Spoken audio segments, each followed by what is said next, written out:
ছোটবেলা থেকে আমরা একটা কথা শুনে এসেছিলাম যে জলদি কা কাম শয়তান কা।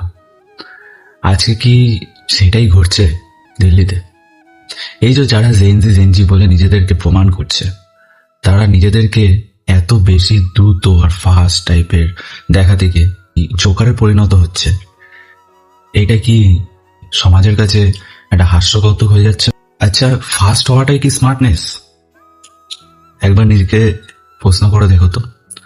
তোমরা যে দ্রুত বা ডিসিশন নিচ্ছ, যে কোনো এত তাড়াতাড়ি এত যে ফাস্টনেস দেখিয়ে তোমরা যে ডিসিশন গুলো নিচ্ছ, সেগুলো তো জোকারে পরিণত হচ্ছে। নিজেদেরকে জোকার সাব্যস্ত করছো, সবাই দেখে হাসছে।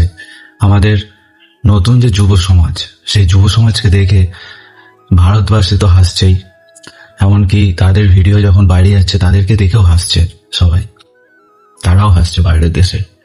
তো এই জিনিসটা কি ভালো লাগছে দেখতে? আর তোমরা যারা জেনজি বলো, সনাতনী মানে হিন্দু জেনজি, আচ্ছা এই জেনজি এই ওয়ার্ডটা কি আমাদের হিন্দু শাস্ত্রে আছে? তাহলে তোমরা আগে ডিসাইড করো যে তোমরা জেনজি নাকি হিন্দু সনাতনী। নতুন যুব সমাজ যারা নিজেদেরকে জেনজি, খুব স্মার্ট, খুব মানে অ্যাগ্রেসিভ ভাবছো, এটাতে তোমরা নিজেদেরকে জোকার সাব্যস্ত করছো, আর কিচ্ছুই না। স্মার্টনেস কখনো ফাস্ট ফরওয়ার্ডের হয় না, স্মার্টনেসটা হয় ঠিকঠাক ডিসিশন নেওয়াতে। এবার দেখো তোমরা কি করবে।